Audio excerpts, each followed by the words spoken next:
इह भवि ए भन्ते नाणे, पर भवि ए नाणे, तदुभय भवि ए नाणे। गोयमा इह भवि ए वि नाणे, पर भवि ए वि नाणे, तदुभय भवि ए वि नाणे। एक प्रश्नोत्तर का क्रम चला है। भगवती सूत्र के इस 39वें सूत्र में प्रश्न किया गया कि भंते, ज्ञान होता है वो ज्ञान इसी जन्म तक सीमित रहता है अथवा वह अगले जन्म में भी साथ में जा सकता है, और या अथवा दोनों जन्मों में तदुभय भविक हो सकता है।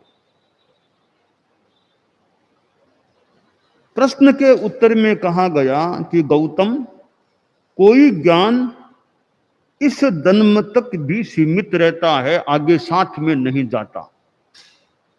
कोई ज्ञान अगले जन्म में भी साथ जा सकता है, और कोई ज्ञान वर्तमान जन्म और भावी जन्म दोनों में विद्यमान रहता है। एक महत्वपूर्ण प्रश्न है कि जो ज्ञान हम करते हैं या होता है वो इसी जन्म तक रहेगा या आगे भी साथ में जाएगा। तो उत्तर में जो बताया गया है कि कोई कोई ज्ञान तो इसी जन्म तक सीमित रहता है, आगे साथ नहीं जाता। जैसे हम कल्पना कर लें, उदाहरण ले लें कि यहां इस जीवन में कोई अंग्रेजी जानता है, कोई संस्कृत जानता है, डॉक्टरी जानता है, वकालत में निष्णात है, अच्छा कोई शिक्षक है, प्राध्यापक है, तो कितना ज्ञान है। पर यह सारा ज्ञान मृत्यु के बाद अगले जन्म में आदमी जाएगा तो क्या वहां भी वह डॉक्टर का डॉक्टर ही रहेगा? क्या वहां भी वह संस्कृत विद्वान का संस्कृत विद्वान ही रहेगा? यह कठिन है। हो सकता है यह ज्ञान यहां हमें था, आगे वो न भी रहे। यहां कोई संस्कृत का विद्वान है तो अगले जन्म में वो संस्कृत का ज्ञान उसके साथ जाएगा और वहां भी विद्वान ही रहेगा। यह कहना कठिन है। कोई कोई ज्ञान उस ज्ञान तक रह गया, आगे साथ नहीं जाता। एक बात यह हो गई। दूसरी बात बताई गई, कोई कोई ज्ञान आगे भी साथ में चला जाता है। तो ऐसा भी हो सकता है। कैसे हो सकता है कि उदाहरण के लिए एक आदमी को पिछले जन्म का ज्ञान हो जाता है, जाति स्मृति ज्ञान हो जाता है। मैं वहां था, मैं यह काम करता था, यह स्थितियां बनी थी, ऐसे हुआ, ऐसे मेरी मौत हो गई थी। यह ज्ञान कैसे हुआ? एक आदमी मरकर के वापिस आदमी के भव में, मनुष्य के भव में आया है, बच्चा है, और वो बता रहा है कि मैं वहां था, उस मकान में रहता था, मेरे इतने बेटे थे, वहां यह घटना घटी, मैं बीमार पड़ा, मैं मर गया, अब मैं यहाँ पैदा हुआ हूँ। वहां जाकर के देखे, जो बातें बताई वो बातें वहां मिल भी गई, ऐसा ही मकान है, ऐसी चीज है। जाति स्मृति ज्ञान हो गया। तो वो स्मृति कब होती है? कोई भीतर में ज्ञान हो तब स्मृति हो सकती है। तो जैसे कई बार वो ज्ञान अभिव्यक्त नहीं होता है, वो सुप्त सत्ता रूप में रह जाता है। यहां इस जीवन का ज्ञान है, आगे आत्मा जाएगी तो सत्ता रूप में भीतर में विद्यमान है, हर किसी का अभिव्यक्त नहीं होता है। बाद में जब शरीर की रचना हो गई, नाड़ी तंत्र की रचना हो गई, तो बाद में वह ज्ञान अभिव्यक्त हो सकता है। ये हमारा कार्मिक शरीर, कर्म शरीर भी है, स्थूल शरीर भी है, तो वो ज्ञान के कोई प्रकोष्ठ कोष्ठ कर्म शरीर में कोष हो सकते हैं। स्थूल शरीर के नाड़ी तंत्र या मस्तिष्क में भी उनके संवादी कोषों की रचना होती है, ऐसा बताया गया है। तो वो ज्ञान हमारा आगे भी जा सकता है। इसका एक ये सक्षम आधार है कि जाति स्मृति ज्ञान होता है तो पिछला ज्ञान साथ में आया तभी जाति स्मृति ज्ञान हुआ, वरना पीछे का पीछे रह गया, फिर हमें स्मृति होती भी कैसी। अब मेघ कुमार को भगवान महावीर ने बताया और उसको स्मृति हो गई, हाँ मैं हाथी था, वैसा था। इसका मतलब वो ज्ञान था, वो लेकर आया था साथ में, तब वो ज्ञान अभिव्यक्त हो गया। तो तदुभय भविये नाणे, इस जीवन का ज्ञान है, यहां है, आगे साथ में चला जाए, उसके बाद और आगे के जन्म में भी साथ चला जाए। यूं ज्ञान हमारा आगे से आगे यूं संक्रांत भी हो सकता है। तो 3 प्रकार का ज्ञान हो गया, एक इस जीवन तक सीमित, दूसरा अगले जन्म में साथ जाने वाला, तीसरा उससे भी आगे फिर साथ जाने वाला। तो यह बात ज्ञान के संदर्भ में बताई गई है। अब इस जीवन तक तो ज्ञान, हालांकि कई बार इस जीवन में भी ज्ञान स्थूल रूप में नहीं रहता है। हमारे संत लोग हैं, कई बार वो बचपन में तो याद किया था, 15, 20, 30 वर्ष बाद के अब तो भूल गए, पता नहीं, यानी ज्ञान विस्मृत हो सकता है। कोई कोई ज्ञान है बचपन में सीखा था, 40, 50, 60 वर्ष बीत गए तो बीच में चितालना विशेष नहीं किया, प्राय पिछले वर्षों में चितालना नहीं किया, अकस्मात याद आता रहा, वो श्लोक मैंने तब सीखा था, यह श्लोक है, थोड़ा सा दिमाग पर जोर दिया, वो श्लोक पूरा याद आ जाएगा। वो श्लोक मैंने गुरुदेव के पास सीखा था, गुरुदेव ने सिखाया था, और कहीं सीखा था। तो वो ज्ञान कई बार भूली में भी जा सकता है, कई बार वर्षों के बाद भी वो ज्ञान हमारी स्मृति में आ सकता है। तो यह ज्ञान की स्थिति है। ज्ञान अपने आप में एक पवित्र तत्व है। अब जैसे जाति स्मृति ज्ञान की बात है, मान लो कोई संस्कृत के ग्रंथ याद किए हुए हैं, अगले जन्म में गया, जाति स्मृति ज्ञान हुआ, हो सकता है उस ग्रंथ के श्लोक वापिस उसके दिमाग में आ गया, ये श्लोक मेरे सीखे हुए थे। तो यूं ज्ञान आगे साथ में जा सकता है। साथ में जाना नहीं जाना वो एक सैद्धांतिक दार्शनिक तात्विक बात हो जाती है, परंतु ज्ञान एक ऐसा तत्व है कि जिसको पाने का हमें जितना संभव हो सके प्रयास करना चाहिए। और ज्ञान का क्षयोक्षम जितना होता है उस हिसाब से ज्ञान की प्राप्ति हो सकती है।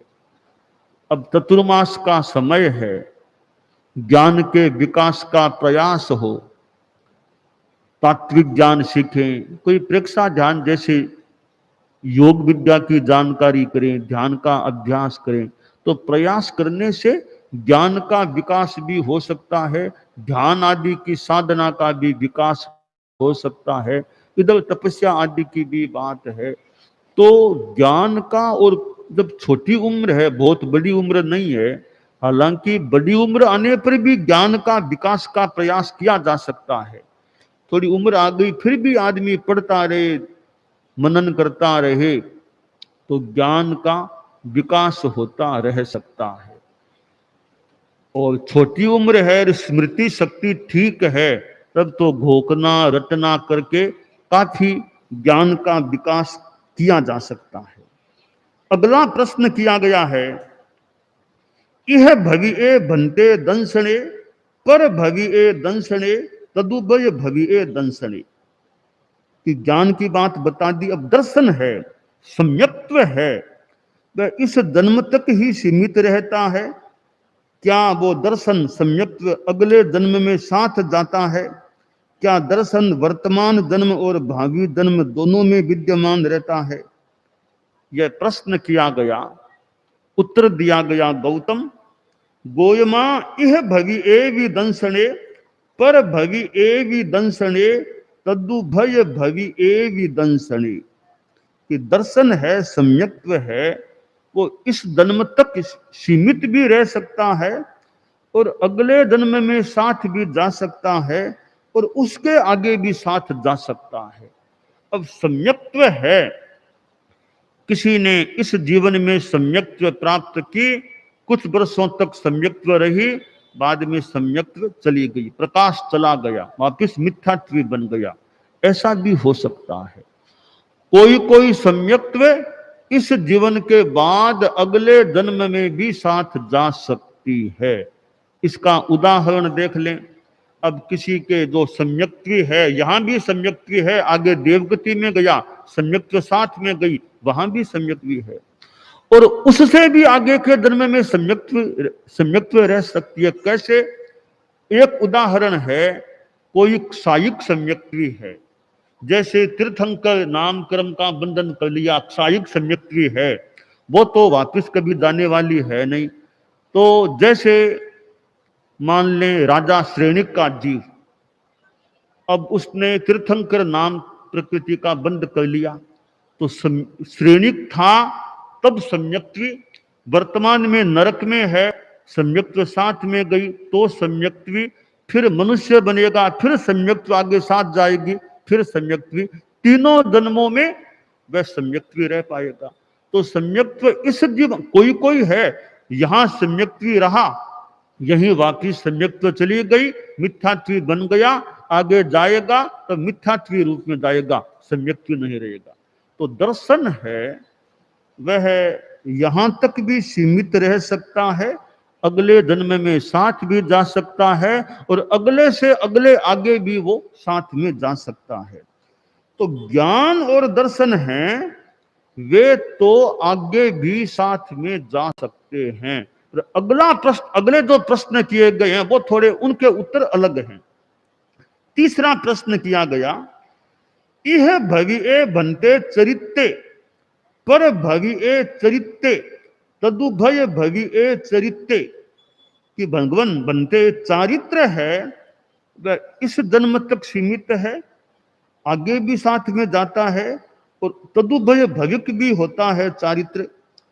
उत्तर दिया गया, गोयमा यह भविये चरित्ते नो पर भविये चरित्ते नो तदुभय भविये चरित्ते। कि चारित्र है वो इसी जन्म तक रह सकता है, वो आगे साथ जाता ही नहीं, अगले जन्म में भी साथ नहीं जाता, उससे आगे तो जाने की बात ही नहीं है। तो चारित्र जैसे साधु है, साधुपन लिया है, वो साधुपन इसी जीवन तक है, इस जीवन की समाप्ति के बाद आगे साधुपन नहीं रहता। चारित्र इसका हमारे संत लोग साध्वियां भी बैठे हैं कि क्यों नहीं रहता, कि हमारे साधुपने का त्याग क्या है, जावत जीवाए, इस जीवन तक हमारे साधुपने का नियम है, आगे का नियम हमने लिया भी नहीं है। नियम लिया ही नहीं तो आगे साधुपना रहेगा भी कैसे। इसलिए साधुपने के पाठ में करे में बनते सामाइयम शब्दम सावज्जम जोगम पच्चकामी जावत जीवाए, जब तक मेरा जीवन है तब तक मुझे सर्व सावध्य योगों का त्याग है। तो चारित्र है वह आगे साथ में नहीं जाता। तो मैंने संतों से सतियों से एक बार बताया था, आप लोग गृहस्थ हैं, श्रावक हैं, थोड़े कोई जानकार भी, कई उपासक भी आए हुए हैं, जानकार हो सकते हैं, कोई हमारे संतों से पूछ ले, आप व्याख्यान में कहते हो कि धन साथ में नहीं जाएगा, धन यहीं रह जाएगा, इतना क्यों धन के पीछे मोह रखते हो, धन साथ में नहीं जाएगा, यहीं रहने वाला है। ऐसा संत लोग उपदेश मेरे गृहस्थों को कह सकते हैं। तो श्रावक वापिस कह दे संतों को कोई कि हमको आप कहते हो कि धन साथ में नहीं जाएगा, क्यों इतने पीछे पड़े हो, तो क्या आपका साधुपना साथ में जाएगा आगे? आप क्यों साधुपने के पीछे पड़े हो, इतने क्यों चारित्र पालते हो? धन साथ में नहीं जाएगा हमारे, तो आपके भी साथ में साधुपना साथ में जाएगा क्या? आप बताओ, क्या साधुपना साथ में जाएगा?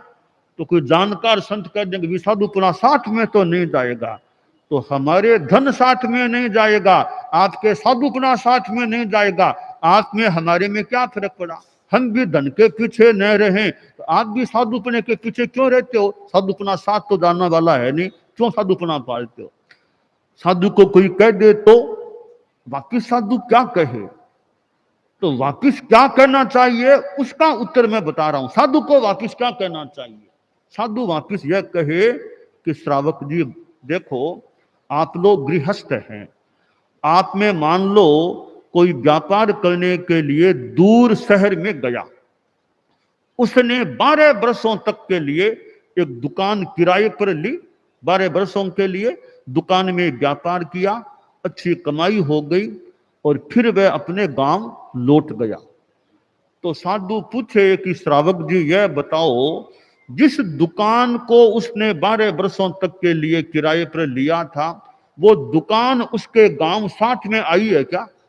कि दुकान तो साथ नहीं आती, वो तो वहीं रहेगी जहां थी, दुकान थोड़ी साथ में आती है, दुकान तो वहीं रह जाएगी।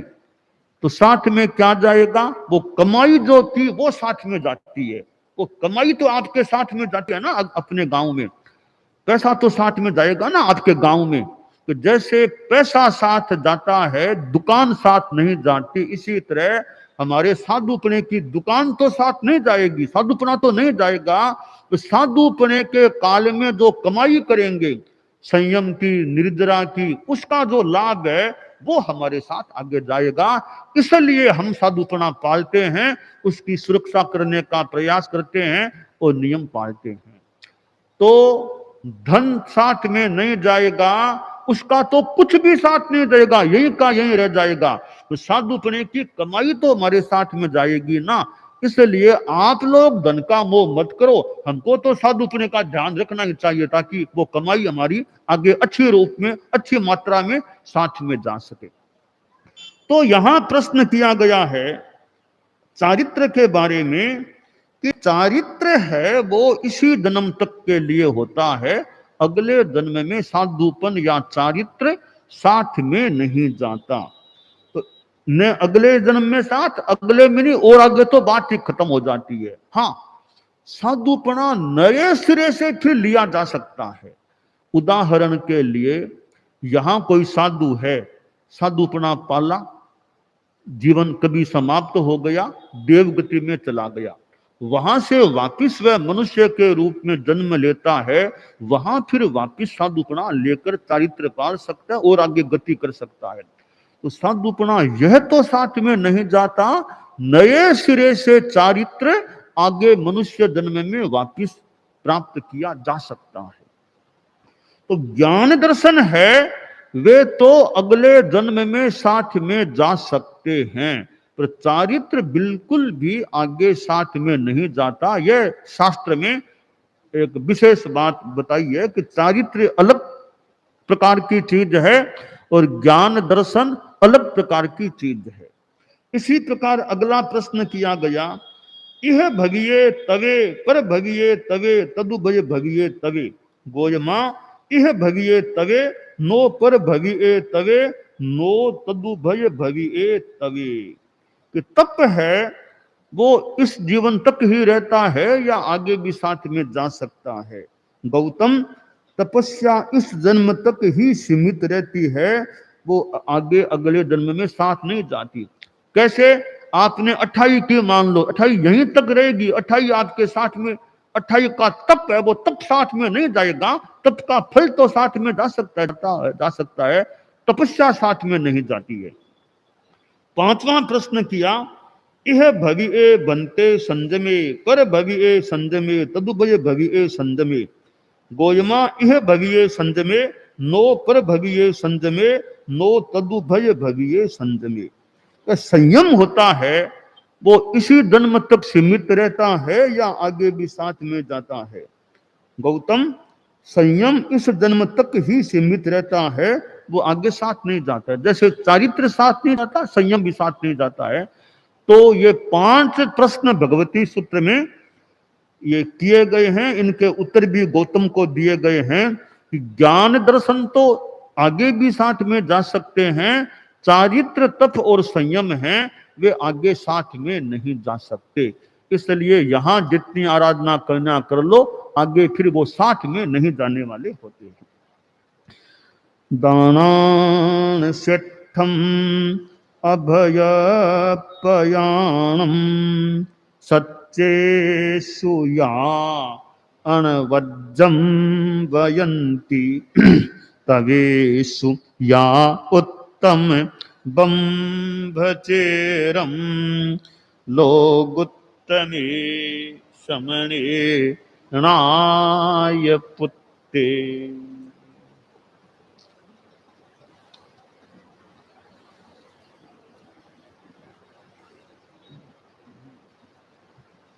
कालू यशो विलास, शिशु कालू अब बड़ा हो रहा है और अब 12वां दिन आता है, तो नामकरण, बच्चे का नामकरण होना है।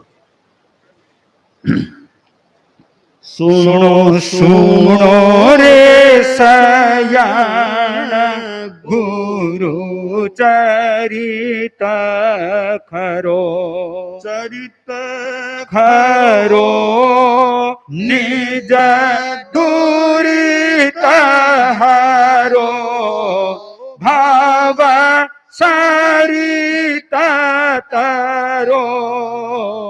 सुनो सुनो रे सयान गुरु चरित खरो। द्वादश में दिन ओछव पूर्वक राशि रे अनुसार, शोभा चंद्र अमंद नाम थाप्यो सारे परिवार। सुनो सुनो रे सयान गुरु चरित खरो। मात पिता मन रंगे नंदन, कालू नाम बुलायो।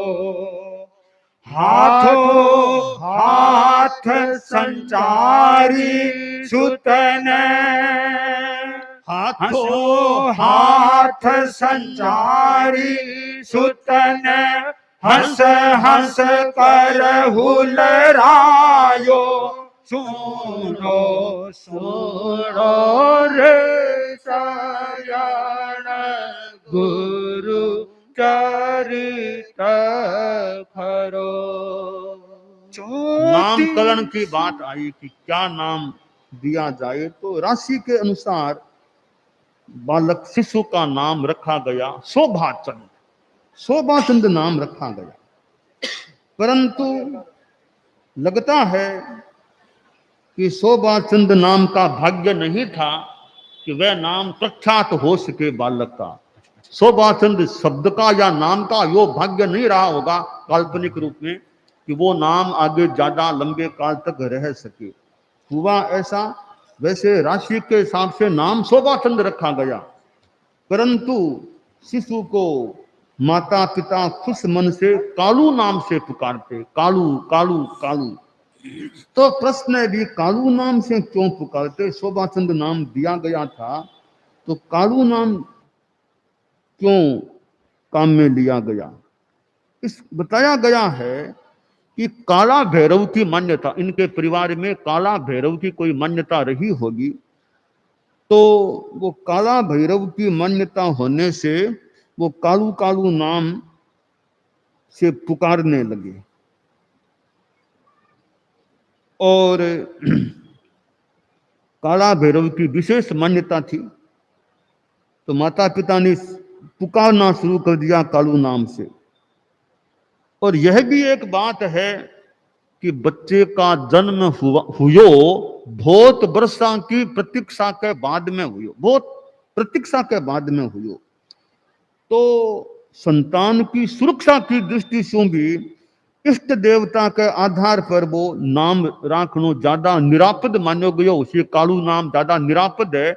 इतना लंबे काल के बाद तो बच्चों मिलो, बच्चे की सुरक्षा रह सके, तो वो देवता संबद्ध इष्ट देवता के आधार पर नाम रखा ताकि बच्चों सुरक्षित रह सके। तो भी हिसाब से भी कालू नाम राखनो निरापद मान्यो गयो हो सके।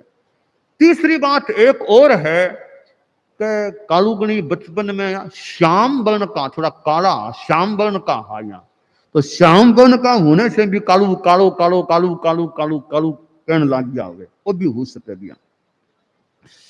कुल मिलाकर के कारण कुछ भी हो, परंतु नाम कालू ही आगे चालो। शोभाचंद नाम तो बहुत कम जानता, उसी कालू नाम आगे चाहे कालू गणी शोभाचंद नाम अपा कट लिया, कालू गणी नाम लेवा।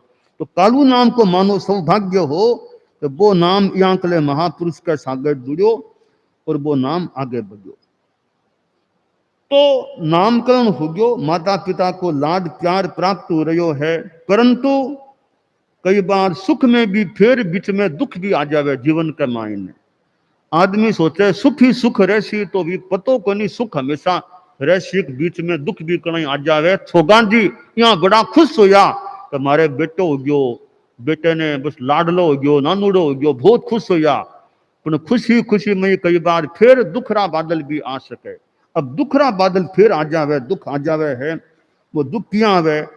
चोटी पति मूल चंद जी काल धर्म जब पायो, कालांतर श्री क्षोभा सुतयुत,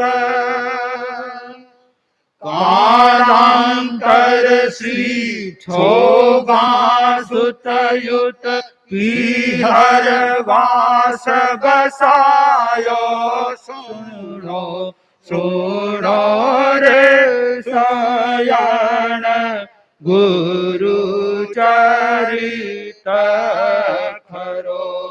33 में जन्म हुयो शिशु को, 34 के वर्ष में ही जिका बालक का पिता हा मूलचंद जी बांको देहावसान हो जावे है।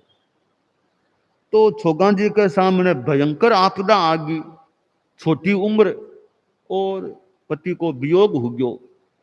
एक तरह से मानो उदास निराश गया भी हमारे जीवन में कई स्थिति आ गई, परंतु फिर वह संभला के आपके बच्चे ने देखता जना मन में शांति, मारो बच्चो है, मन बच्चे को ध्यान रखना है, और बाता ने छोड़ के मानो सारो ध्यान मुख्यतया बच्चे पर केंद्रित कर दियो कि मैंने बच्चे को लालन पालन विकास इस पर ध्यान देना है। तब छोगा जी के सामने बस एक बच्चो है, वो ही बांके वास्ते मानो सब कुछ हो रही है, मानो तो बच्चो बच्चो लाडलो बच्चो है। अब बच्चे को मुंह देखे है, बच्चे को मुंह देख देख के आपके मन ने मानो संतुष्ट करने को, खुश करने को प्रयास करे। अब मार बेटा दो ही रह गया, वाह एक ही तो बेटो बच्चों और मार पति रहा कनी, अब परिवार में दो ही रह गया, बिया खुद का दो ही रह गया जना। अब छोगा जी आपके पीरे में भी रहने को क्रम बना लियो। तो कोटासर में बांको पिरो उतो, तो कोटासर पछे कोटासर को अब डूंगरगढ़ आके बस गया, तो पछे डूंगरगढ़ रहने लग गया। तो छोगा जी पीरे में डूंगरगढ़ में भी, श्री डूंगरगढ़ में भी काफी रहता, तो बठे रहता।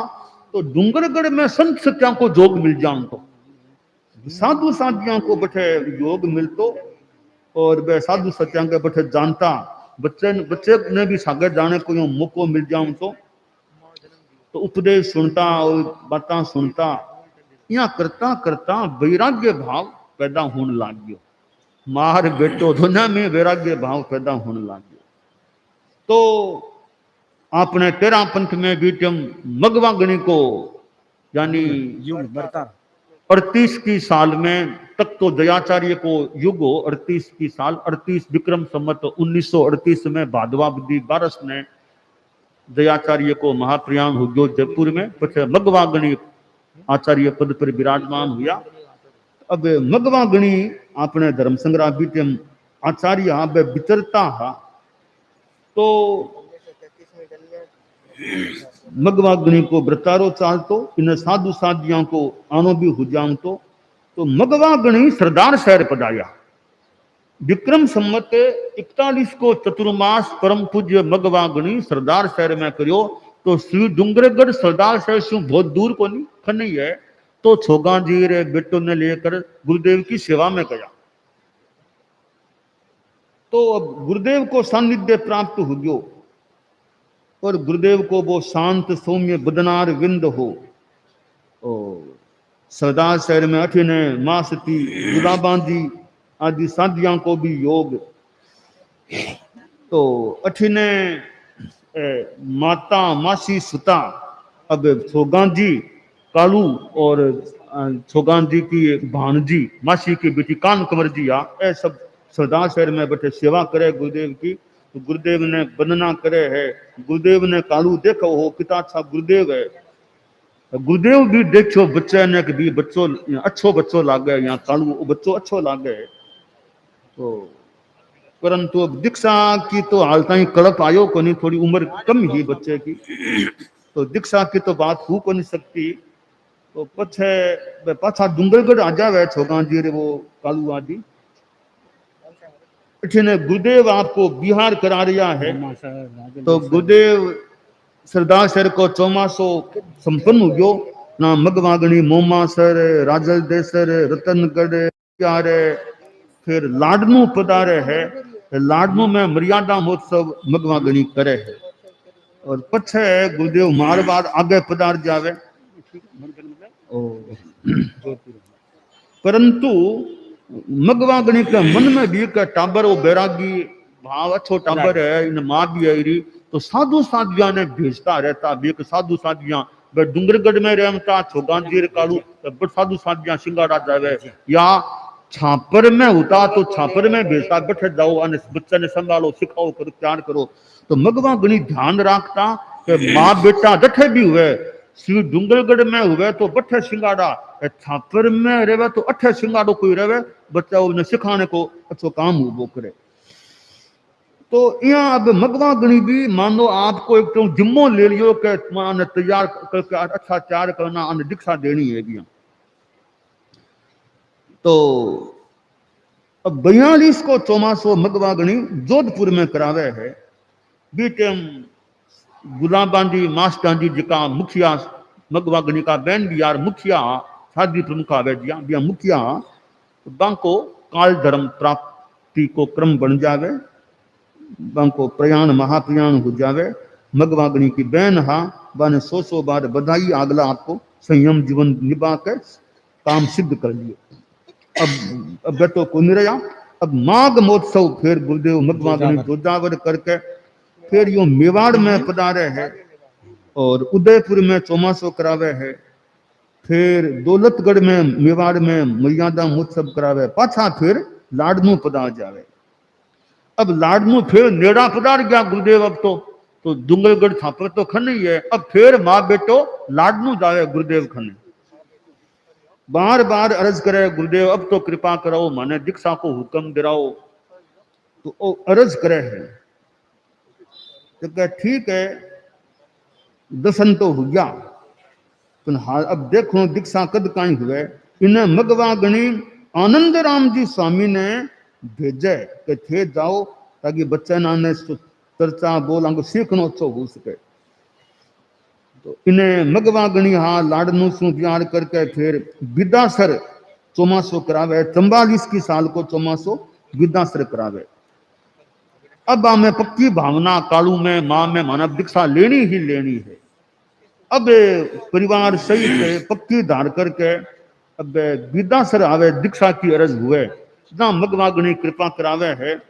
और चौथो दोहो है शुक्ल तीज आसो जरी स्वाति शुभ नक्षत्र मूर्त दीक्षा तिथि थाकी शासन छत्र बेंगानी दीदान रो श्रेष्ठी शोभा चंद्र दीक्षा रो उत्सव करे घर अमित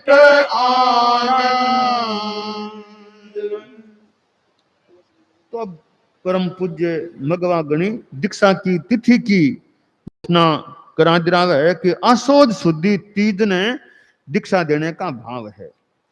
अब दीक्षा की तिथि घोषित होगी तो अब तो बहुत उत्साह की बात, अब तो दीक्षा होने वाली है। दीक्षा शू पहली कालूहा माखने रहता डूंगरगढ़ में कहीं छापर में, तो माँ छोगा जी को मोह कह दो चाहे जागरूकता बहुत थी कालू के प्रति। जागरूकता इतनी ही कि बने पढ़ाई वास्ते पाठशाला भी को नहीं भेजता, तो पाठशाला को नहीं भेजो, तो क्यों नहीं भेजो? कि नहीं पाठशाला में भेजा बट मास्टर जी मारे तो कभी मास्टर जी मार देवे तो मारे बेटे ने, तो मैं भेजू को नहीं। गुस्से में आके मास्टर जी पिटाई कर देवे बच्चे की, विद्यार्थी की, तो मैं स्कूल को नहीं भेजू। तो स्कूल को नहीं भेजता। जना बने नानियर तालुका नानियरे में वो मामो जी आ लूनिया परिवार का बे भाई स्कूल तो भेजना ही पड़सी, बिना पड़सी क्या बच्चों, तो ना मास्टर जी मारे कड़ा मार देवे बच्चा ने, मैं भेजू को नहीं स्कूल। तो पाठशाला को नहीं भेजता। मैं दिमाग में सुनेड़ी कि मास्टर जी पिटाई कर देवे बच्चे की, तो मैं मारे बेटे ने भेजू को नहीं, मारे बेटे ने मारे पिटे कठी, तब कहीं करा। तो पाठशाला माँ भेजे को नहीं। भाई वो मामो बहुत कहो माँ के भाई आखिर स्कूल तो भेजा ही, यहाँ बच्चा ने भेजना ही चाहिए। मैं तो को नहीं भेजू, भाई की इच्छा को नहीं भेजने की, तो ठीक है, तो आखिर क्या पढ़ावा। तो मामो तो चुप जो भी कबे बिना माँ बिना बहन को मन को नहीं, माँ को मन आपा तो क्या भेजा। जना वो मामो कह ठीक है, मैं भाणजा ने मैं पढ़ाशू, मैं पढ़ा बकुशू। तो बे कालू ने वो मामो पढ़ाना शुरू कर दियो। तो यहाँ वो कालू की प्राथमिक पढ़ाई मामो एक तो टीचर सो बनकर मामो बने पढ़ाई कराई गई। एक बार कालू 5 वर्ष का हा तो आंखा दुखन लाग गई। वो कई बार आंखा दुखनी हो जाए, आंखा दुखन लाग गई तो पहली तो लाल हो जाती, फिर किरकिराने लाग गई, पानी गिरने लाग गयो आंखा से। इतनी तकलीफ की आंखा खोलनी भी मुश्किल होगी कालू के वास्ते। तो घरेलू उपचार करे बे प्रयास करो, घरेलू उपचार करने को कोई लाभ हुयो को नहीं, फायदो को नहीं हुयो। यहाँ तकलीफ पाता पाता 15 दिन बीत गया, आंखा की तकलीफ पाता। छोगा जी ने बड़ी चिंता हुई। छोगा जी भी कहीं हुयो मारे बेटे के आंखा में कहीं हुयो गो, कहीं करा। अब एक दिन घर में कोई सन्यासी आयो, भिक्षाटन करतो करतो सन्यासी आयो। वो बच्चे की रुग्ण आंखा ने देखी, जना के वो बोलो माता जी एक काम करो कि फरांस की लकड़ी है कि बिने थे घिसकर कर आंखा में आंजो, ये आंखा ठीक हो जी सी। तो छोगा जी की बात मान करके फरांस की लकड़ी को उपचार कालू के करियो। 2-3 बार यहाँ प्रयोग करियो, आंखा को विकार दूर गयो, आंखा ठीक होगी, आंखा साफ होगी। तो बालक ने भी राहत मिली, ब्यूं ज्यादा मां ने राहत मिली कि हमारे बच्चों ठीक हो गयो। कई बार बच्चे से ज्यादा तकलीफ मां ने हो जावे, बच्चे की तकलीफ की आ हो सके। तो यहाँ वो आंखा की समस्या भी आई। अब वो छोगा जी के वो इतो कालू के प्रति के अब खेल कूद में जावे, बारे कठी चोट आ जावे तो बारे क्यों भेजा, बच्चे ने खेलने वास्ते नहीं भेजा। तो माँ की बा ममता कह दो, जागरूकता कह दो, यहाँ तो बच्चा ने मिले या मिलनी आवश्यक भी हो सके, पर बा सीमाशु भी मानो ज्यादा होगी। छोगा जी का सीमाशु ज्यादा ही कोई ममता कह दो चाहे जागरूकता कह दो। तो अब थोड़ी ममता कह दो, जागरूकता ज्यादा मात्रा में होने कुछ नहीं पैदा होने लगी। तो बालक रो मन रहे तो भी खेला कूदा या खेल कूद करा, पर वो छोगा जी थोड़ो बिने बारे जाने रोकने को चेष्टा करता। तो घर में तो वे खेलता बच्चा कालू, पर वो कई बार बांको घरे बारे जाकर और बच्चा के सागे खेलने की इच्छा होती, घर के बारे जाकर के। तो भी टाइम वो छोगा जी बने कई बार अवरोध बन जाता कि कालू बहुत छोटो है, खेलने के जोश में कोई हाथ पैर में चोट आ गई तो कुछ कहीं उसी ये वास्ते बारे तो नहीं भेजना चाहिए। तो बार बार प्राय बे बहुधा रोकता के बारे मत जा। कालू इतना आज्ञा के प्रति, माँ के प्रति आज्ञा प्रायणा के माँ मनाई कर दी, अब बारे कौन जानू। तो भाई माँ की आज्ञा को भी ध्यान रखता कालू। तो वह बच्चा कई बार आमता के कालू आजा खेलना खेलना, पर के माँ ने बिना पूछा तो कौन जाऊं, माँ ने बिना पूछा बारे कौन जाऊं मैं। माँ थोड़ा रोकता रहता। अब बच्चा बे किन्ना उड़ावता पतंग, किन्ना उड़ावता बच्चा, अभी बच्चा उड़ाता उसी बीटे में भी उड़ाता। तो माँ जिन्हें भी ध्यान रखती कभी तकलीफ नहीं हो जावे। तो बच्चा मकान की छत के ऊपर जाकर पतंग उड़ावता। तो यहाँ बच्चा तो जानता ही आ, तो कालू भी आपको वो किन्नो पतंग लेकर छत पर जानता। तो छोगा जी कुछ देर तो चुप रहता, बोलता को नहीं। पछे कोई न कोई बहानो बना के पाछा बन के नीचे आ जा, नीचे मन नीचे बुला लेता। घनी देर ऊपर वहन कौन देवता छात के ऊपर के ऊपर क्यों जावे, घर के बारे आपने चौक है अठी किन्ना उड़ा ले, ऊपर छत पर क्यों जावे। उसके मन में आती उसी के छत पर जावे, कठी पड़ गयो तो कड़ी छत से पड़ गयो तो ये बात छत पर नहीं डांट देवा बच्चे ने, डांट तो वापिस जल्दी बुला ले उनता। तो एक दिन कालू बोलिया कि ना माँ मैं तो छत के ऊपर जार किन्ना उड़ासी, ऊपर जासी ऊपर जासी, थोड़ा आग्रह करो ऊपर जार किन्ना उड़ासी। तो माँ बिना थोड़ा डराने को तरीको, डराने को एक उपाय काम में लियो कि देखो छत के ऊपर जार किन्ना उड़ावे नहीं, आपने गांव का ठाकुर साहब है वे 11 रुपया को दंड लगा देवे। छात पर चलो गयो ना बठे किन्ना उड़ासी, तो आपने गांव का ठाकुर साहब है तो ऊपर बच्चों चलो जावे तो 11 रुपया को दंड लगा देवे। ये बात आपने ऊपर नहीं जानो चाहिए, नीचे बारे चौक है बठे ऊपर नहीं जानो ना। कालू भी थोड़ा अच्छा माँ वो दंड की बात है, तो वो तो बच्चा जावे ऊपर बम पर दंड कौन लगेगा, तो दंड मारे पर ये सारो, और मारा इतना साथी ऊपर जावे किन्ना उड़ावे तो बम पर दंड कौन लगे ठाकुर साहब को, मारे पर दंड क्यों लागे वो। जना माँ बोली के देख दंड तो सगला पर ही लागे, पर ओरा के तो बाप है, बाप पिसा चुका दे, थारे बाप तो है को नहीं, थारा पिसा कौन चुकासी, थारा पिसा कौन चुकासी। जना अब माँ क्यों ना पछो कालू क्यों बोलिया को नहीं भी के बाप तो मारे है को नहीं, मारा रुपया चुकासी कौन, दंड का रुपया। तो पछे आपको ज्यादा नीचे ही आपको किन्ना उड़ाने में संतोष रखता, माँ ना कहे ऊपर जानो को ज्यादा पूछे नीचे ही किन्ना उड़ा लेता। तो छोगान जी यहाँ काफी समय तो श्री डूंगरगढ़ में पीरे में रहता, कालू ने साखंड रखता, कनाई कनाई बे छापर भी आ जाऊंता। तो मार बेटो दो ही यार घर में, बस परिवार में 2 ही यार मार बेटो। एक दिन छोगान जी माँ कहो के अपने खने छाछ लेकर आ जा, पड़ोसा में कोई ढीणो वे तू छाछ लेन जा, तो बर्तन ले जा छाछ लेकर आ, कालू ने कहो। तो वे बर्तन लेकर के छाछ मांगने वास्ते गया। तो बट देखो बट तो बहुत लोग खड़ा है छाछ मांगने, बहुत लोग पहली शू आयडा है। तो कालू भी बठ गया, तो बने शर्म सी आन लागी कि यहाँ छाछ मांगा कहीं, या पीछे खड़ा हो गया ओट में, कई देर खड़ा रहा और मन में आ रही कथे में आ गयो कहीं मांगन आ गयो, कोई बने पूछो भी को नहीं, खड़ा रहा चुपचाप आपका वापिस घर आ गया। आकर के खाली बर्तन लेकर माँ मैं तो छाछ खोल लिया, खाली बर्तन ही पाछो दे दियो, रख दियो।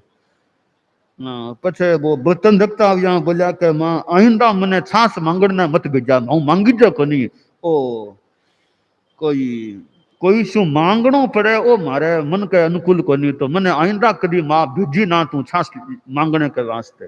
तो कहूँ के मतलब यूं लगे मांगनो मुश्किल काम हो के मांगा कहीं जाकर के यहाँ करके।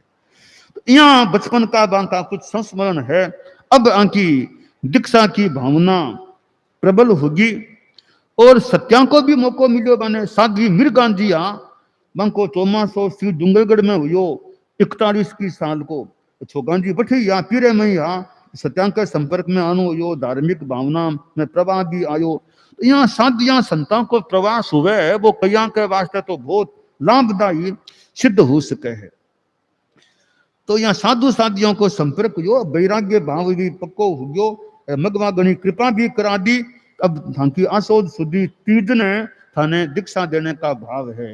तो अब दीक्षा की बात हुई तो विद्यासर के मायने शोभाचंद जी बेंगानी होता, वे यहाँ बहुत अच्छा दीक्षा को ओछा बोर करने के मायने वे एक बात कही कि देखा बच्चे को दिमाग कितो तेज है, यहाँ परीक्षा करने को लक्ष्य हो सके जो भी हुए। तो शोभाचंद जी बोलिया के मतलब मगवागणी सुजानगढ़ पधारिया पछे विद्यासर पधार गया।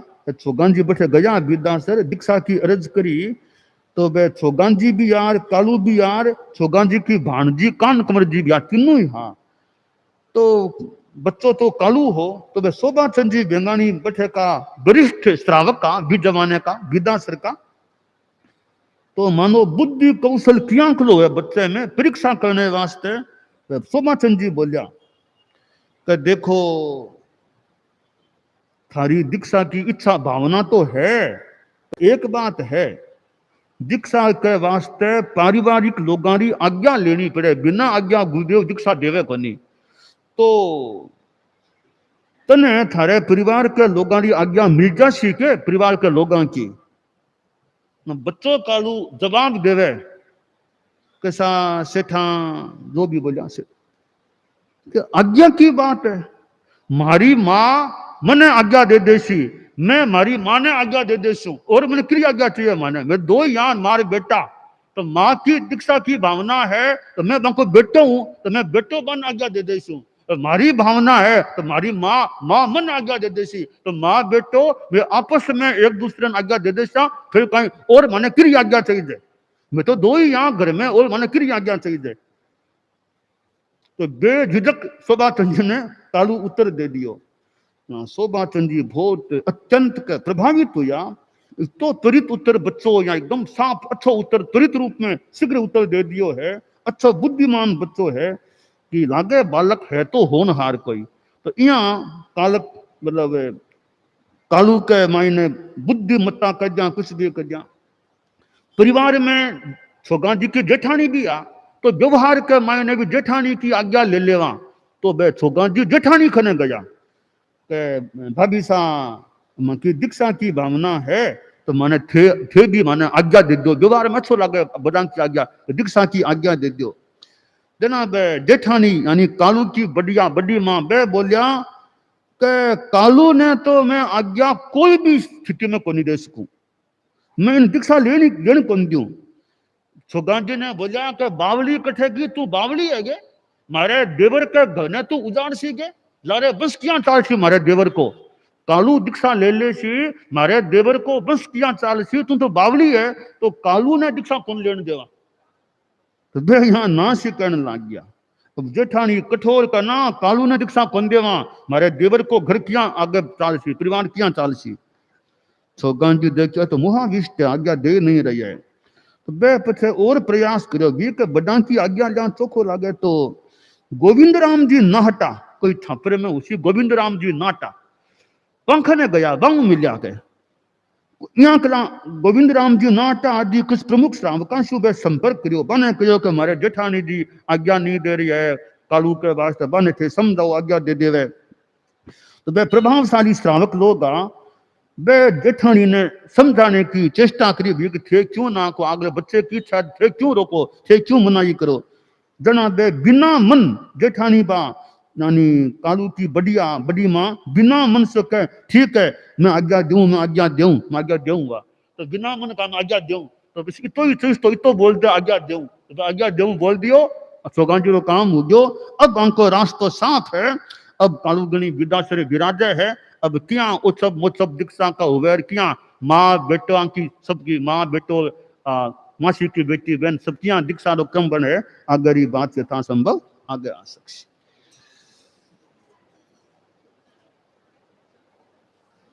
परम पूज्य गुरुदेव की अमृत देशना कालू ईश्वर विलास का यह एकदम मधुर और रस पैदा करने वाला आख्यान और ऐसा अनुभव हो रहा था, हम सभी आज बीदासर में बैठे हैं।